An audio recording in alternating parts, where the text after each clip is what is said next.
Geliefdes in ons Here Jesus, dit is Woensdag die 15de April. Lekker om jou weer te groet in die naam van ons wonderlike koning, Jesus die Christus. Hierdie hele week kyk ons hoe ons deur gesprekvoering en ons woorde verwonde en stikkende mense weer kan help opstaan en hulle kan help op die pad van genesing. Gister het ons gekyk na 'n klompie vaardighede rondom gesprekvoering en ons gaan vandag daarmee aan.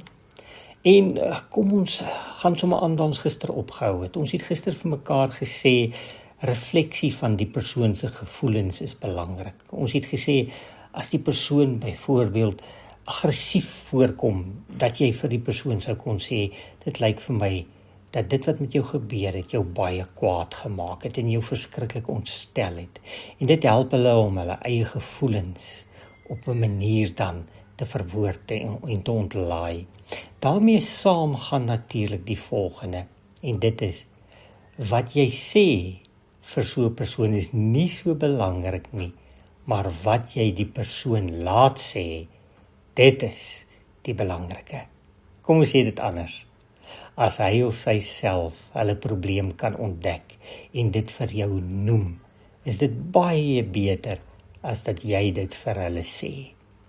As hulle self die oplossing kan raak sien en dit vir jou dan teruggee, is dit beter as dat jy dit namens hulle doen.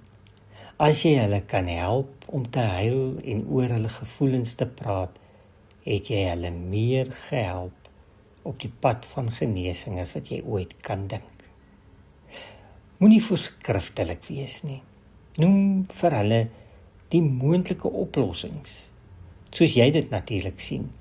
Maar moenie vir hom of haar voorskryf wat om te doen nie. Anders laat jy hulle onvolwasse en onbekwaam voel en wek jy eintlik weerstandigheid by hulle op.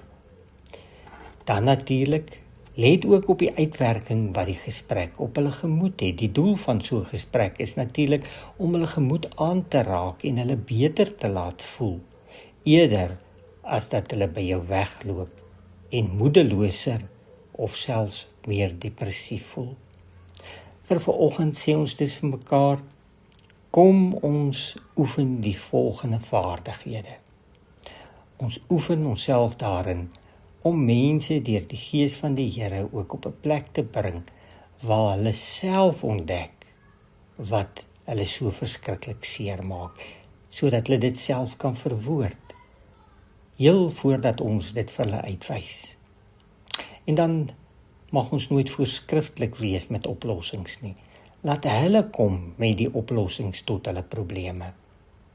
En dan is die oogmerk natuurlik om hulle beter te laat voel as hulle klaar is met die gesprek en nie meer moedeloos te laat voel nie. Geliefdes, kom ons bid dit dan ook hierdie dag vir mekaar. Kom ons sluit die oë. Here, ons sê Here, om met iemand te gesels wat stikkend is en wat hartseer is nie maklik nie. Here, en dikwels wil ons self ook van sulke gesprekke al weghardloop, want ons weet nie hoe en wat nie, en daarom vra ons dat U ook deur U Gees ons in hierdie dag en in die week sal lei, om regtig ook, sou daar iemand oor ons pad kom wat stikkend is, wat soekend is na iemand wat net wil luister. Here, dat U vir ons die moed van oortuiging sal gee, om by hulle te gaan sit en regtig te luister. Here, en gee U dan ook hierdie vaardighede waarmee ons hierdie week besig is, vir ons, Here, deur U Gees as 'n genade, om dan ook medewerkers te wees aan die opbou van stikkende mense. Dankie Here, dat ons dit vir U kerk, vir onsself en ook vir elkeen kan bid, Here, wat stikkend is en wat weet hoe dit voel om stikkend te wees. In Jesus se naam bid ons dit. Amen.